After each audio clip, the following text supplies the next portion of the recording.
Everybody thought it was Moneybagg Yo's fault for them getting caught for setting up Young Dolph, but it was really their own karma because they should have left Young Dolph alone a long time ago, man. This is for all the people who want to get the justice for Young Dolph. Go ahead and hit the comment section, put the dolphin emojis, let me know where y'all from, put LLYD for Long Live Young Dolph. And they knew that it was Moneybagg Yo's Bentley, and the fact that it was caught on the camera footage and everything, they thought he should have never even drove down that street with Yo Gotti in the car with Black Youngster and Big Jook and Govan.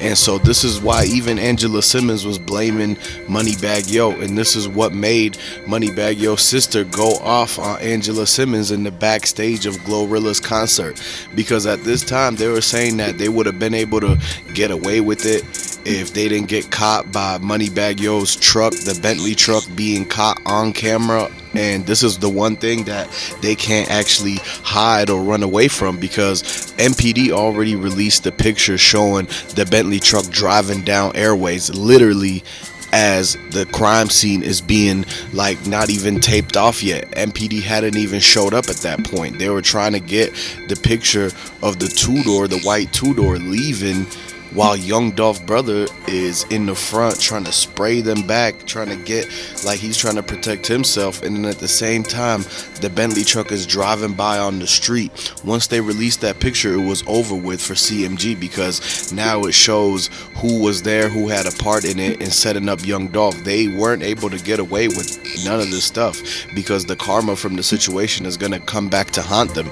They were messing around and trying to play with the dude who was on a whole different level. This is why they're all getting taken down. The feds are coming and everything for what they try to do to set up Young Dolph. And at this moment, the whole city of Memphis knows what's going on, man. A lot of the sources close to the situation say that this is the reason why Finesse 2 Times didn't even want to be with CMG no more. As soon as he came into Memphis after he got out, he fled back to Texas because he saw he didn't want to get caught up in CMG being a part of setting up and taking down Young Dolph, because this is the first time back in the day they try to get Finesse 2 Times to go against Young Dolph, and then now he don't want to have nothing to do with CMG because he already knew from the people out there close to Memphis that they were a part of it. They being looked at, and the feds are saying that CMG, Yo Gotti, and everybody, they're the ones who called for the hit and everything, allegedly. So now Finesse 2 Times brother and him, they don't even get along no more. This is why he even almost got hit up, and they all getting away from Memphis because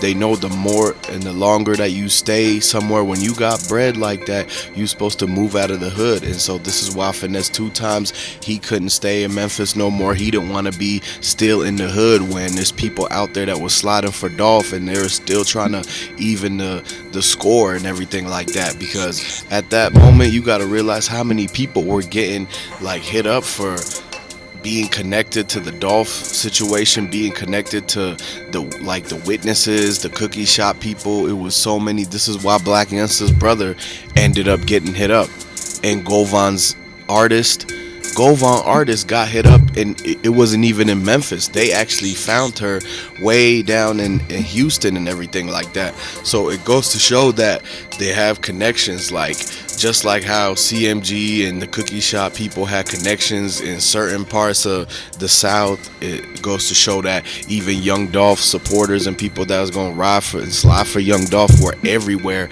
They were looking for a lot of the people because they were trying to figure out if Govan, the word on the street was that Govan was the mastermind, and he's the one that organized everything after he went into the meeting with Yo Gotti and Big Jook, and they told him what he needed to do.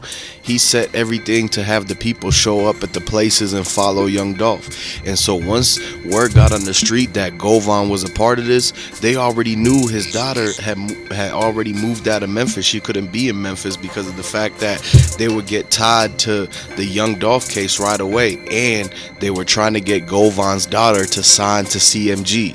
And this would have been the ultimate move that would have let a lot of people know. It would have put like a whole target on her back. But once they knew that Govan was with Yo Gotti and that he had something to do with it, they hurried up and found his artist and took them out to try to get some type of revenge and street justice for Young Dolph. And we don't wish nothing like that upon nobody, but at the end of the day, you got to realize that a lot of people, they had to keep their heads on the swivel because it wasn't safe out there. And this is the whole thing of why Key Glock has been sitting back. He didn't try to go out and put himself on the map like that a lot of times, because he understood that it was basically a whole war in Memphis going on, and everybody had to pretty much survive out of this. And Big Moochie Grape, as soon as he got out, he realized how much things has changed and everything like that, and how many people that they captured for Young Dolph.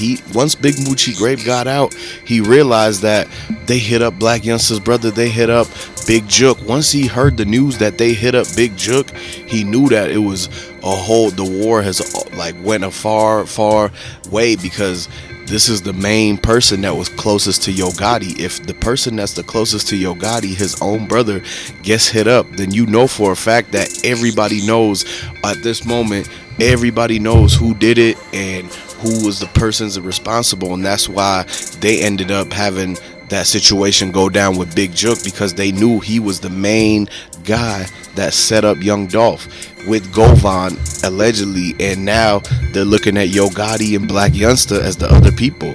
It's not for no reason why Black Youngster's brother got hit up. They already knew this is why his other two brothers got hit up before, was because of him trying to get Dolph with the 100 shots. And so now that they actually did get Dolph, then they're spinning the block on Black Youngster's brother, Big Jook, to send a message to Yo Gotti that they're gonna get all the people around him, then they're gonna go for him if they can't find him, since Yo Gotti, he's been in hideout.